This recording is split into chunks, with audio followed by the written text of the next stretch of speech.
जय लक्ष्मी नारायण दोस्तों। तो आज के वीडियो में हम रमा एकादशी की कथा सुनेंगे। कार्तिक मास के कृष्ण पक्ष में पड़ने वाली एकादशी को रमा एकादशी के नाम से जाना जाता है।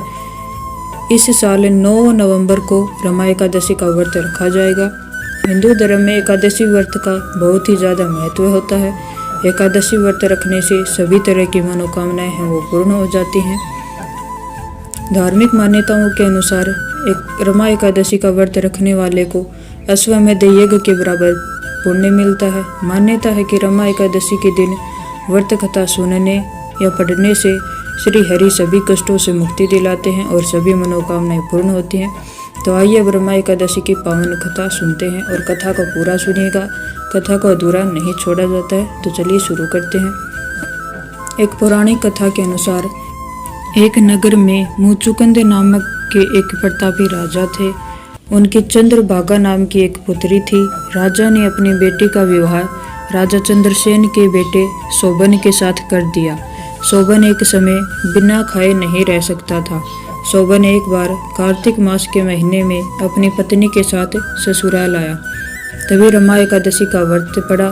चंद्रभागा के गृह राज्य में सभी रमा एकादशी का नियम पूर्वक व्रत रखते थे और ऐसा ही करने के लिए शोभन से भी कहा गया।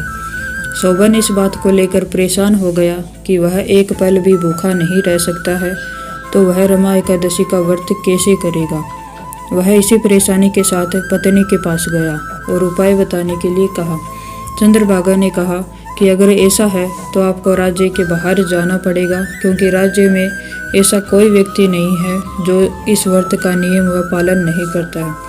यहाँ तक कि इस दिन राज्य के जीव जंतु भी भोजन नहीं करते हैं। आखिरकार शोभन को रमा एकादशी उपवास रखना पड़ा, लेकिन पारण करने से पहले उसकी मृत्यु हो गई। चंद्रभागा ने पति के साथ खुद को सती नहीं किया और पिता के यहाँ रहने लगी। उधर एकादशी व्रत के पुण्य से शोभन को अगले जन्म में मंदराचल पर्वत पर आलीशान राज्य प्राप्त हुआ।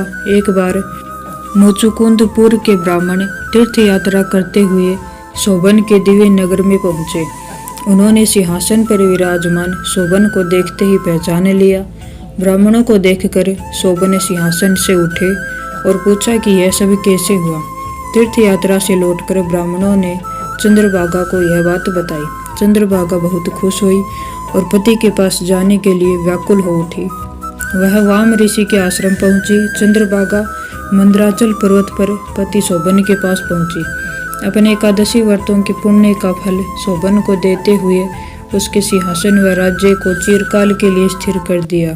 तभी से मान्यता है कि जो व्यक्ति इस व्रत को रखता है वह ब्रह्म हत्या जैसे पाप से मुक्त हो जाता है और उसकी सभी मनोकामनाएं पूर्ण होती हैं। तो आप भी रमा एकादशी का व्रत अवश्य रखिएगा और ये कथा भी सुनिएगा।